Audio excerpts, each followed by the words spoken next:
அன்பான உறவுகளே, இதுதான் எங்கள் வீட்டில் இருக்கும் மாதாளம்பழ மரம். பாருங்க, கிச்சமான பூ பூக்குது. பூத்து ஞாபக காய்க்குமே. பாருங்க, ஞாபக பூவால் பூக்குது. இதுகளுக்கெல்லாம் பூ இருக்கு. பூக்குது. எனக்கு கொஞ்சம் காலத்தில் நல்லா காய்க்குமே.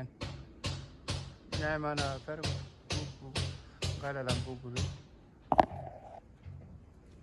வாழை மரம் நிற்குது. இதெல்லாம் இங்கே வரும் பூ மரம் எல்லாம் ஃப்ரெஷ்ஷாக வந்துடுது. பூவெல்லாம் பூத்து ஞாபகம் பூவல் பூக்கும். இந்த முறை ஞாபகம் தான் காய்க்க போகுது. உங்களுக்கு தேவையாண்டா சொல்லுங்க, நாங்கள் சேல் பண்ணுறோம், அனுப்பி வைக்கிறோமே.